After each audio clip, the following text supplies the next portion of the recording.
Hey guys, it's Brandon Miniman from Techno Buffalo, and in this video we're going to show you how to get better battery life on your netbook.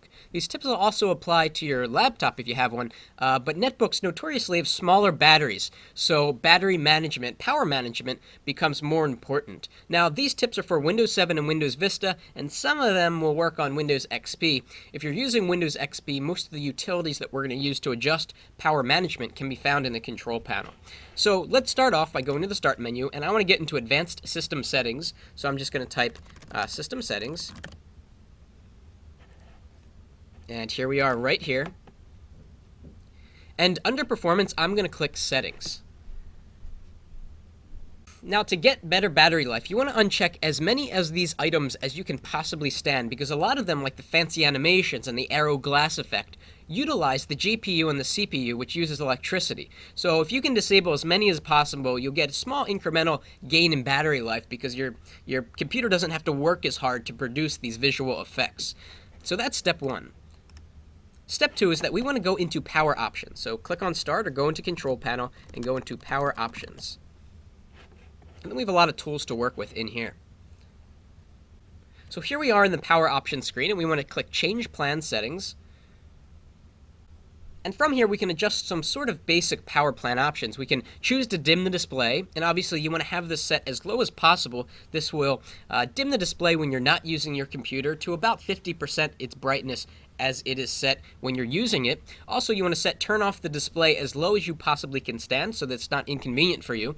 And also, you want to put the computer to sleep. The default is about 15 minutes, but it's likely that you're not going to be not using your netbook for 15 minutes. You'll probably close the lid anyhow, so that number doesn't matter as much. And of course, you want to adjust screen brightness as low as you possibly can stand, because the backlight uses a tremendous amount of power from your device. Now we want to go down to Change Advanced Power Settings, and we're going to go through a few things in here.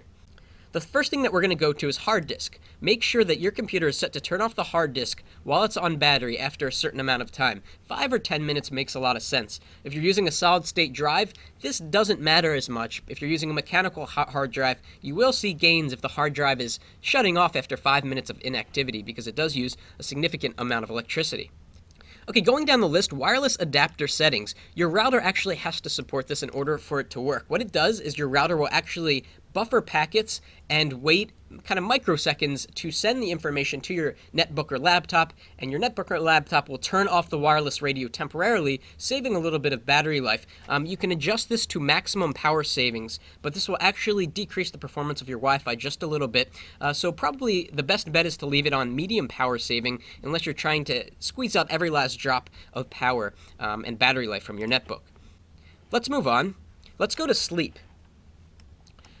Make sure you have hybrid sleep enabled. What this does is it transitions your netbook or laptop from sleep to hibernate after a certain period of time. Sleep is a low power state that does use electricity. The good thing about sleep is that your computer will go on within about 1 or 2 seconds. The downside is that it does use your battery life while you're not using your computer.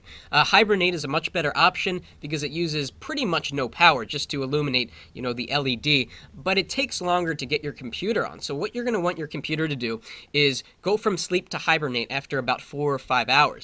That way, you can still have the convenience of using sleep, but if you're going to bed for the night or you're going away for the day, your computer will slip out of sleep and go into hibernate, so it's not using a lot of power while you're away or you're sleeping. So make sure that's enabled, and then we want to go to this setting, hibernate after, and I have it set at 160 minutes, so after 4 hours it will go from sleep to hibernate. That seems to be a good amount of time.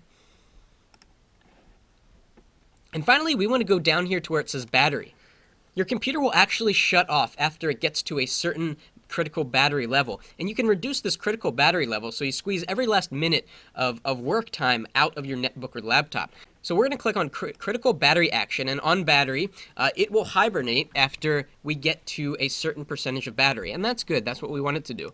And then we want to go down to critical battery level, and the lowest you can possibly go is 2%. So when the computer gets down to 2%, it will slip into hibernate. But of course, it'll give you a warning at 10% and 5%, or as specified by the low battery notification, so that you have some warning and you know to save your documents before the device slips into hibernate mode. So that was a look on how to get better battery life on your laptop and netbook. I figure that you'll get an increase of about 10 to 20% in battery life if you implement some of these changes. And of course, if you bring the screen brightness down a little lower and you have the display dim even more, these things all add up to better battery life. So that's it for now.